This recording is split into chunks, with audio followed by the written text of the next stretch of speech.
নমস্কার বন্ধুরা। রাজ্যে নতুন বিজেপি সরকার প্রথমবার শপথ গ্রহণ করছে। কর্মচারী এবং শিক্ষক মহলে খুশির জোয়ার।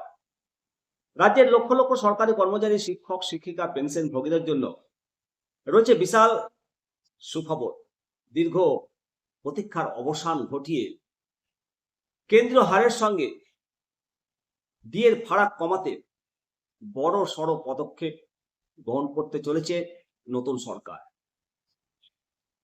কবে মিলবে এই টাকা, কারা কারা পাবেন এই সুবিধা, বিস্তারিত জানতে অবশ্যই শেষ পর্যন্ত পুরো ভিডিওটাই থাকবেন।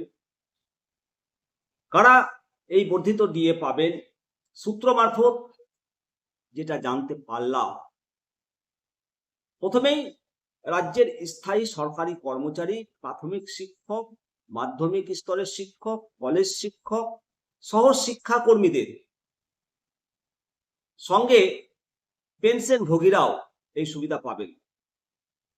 যারা ইন সার্ভিস নন, অবসরপ্রাপ্ত, আপনাদের জন্য ইতিবাচক খবর রয়েছে। পেনশনারদের জন্য বড় সড় ঘোষণা আসতে পারে বলে ইঙ্গিত মিলেছে।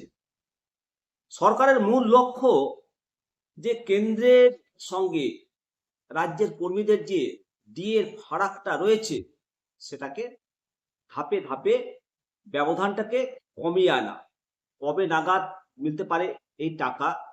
অনেকের মনেই প্রশ্ন যে হাতে আমরা টাকাটা কবে পাবো।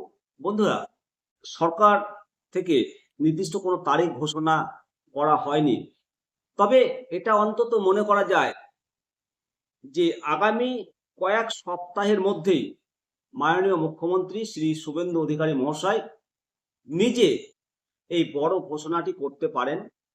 সব থেকে বড় বিষয় হলো ডিএ মেটানোর জন্য মোটা টাকা বরাদ্দ রাখার জন্য একটা পরিকল্পনা হচ্ছে আগামী বাজেটে।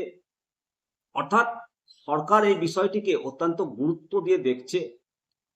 নতুন সরকারের এই তৎপরতায় লক্ষ লক্ষ সরকারি কর্মচারী এবং শিক্ষকদের মনে আশার আলো দেখা দিয়েছে।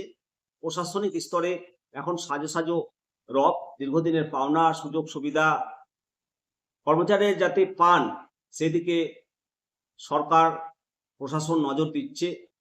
মহার্ঘ ভাতা বা ডিএ নিয়ে দীর্ঘদিনের যে আন্দোলন চলছিল, এবার একটা সম্মানজনক সমাধান হতে চলেছে বলে মনে করা হচ্ছে।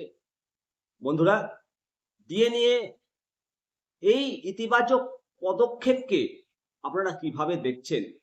অবশ্যই কমেন্ট সেকশনে আপনার মতামত জানাবেন। ভালো থাকবেন। চলুন সবাই মিলে বলি জয় হিন্দ, বন্দে মাতারাম, ভারত মাতা কি জয়, জয় শ্রীরাম।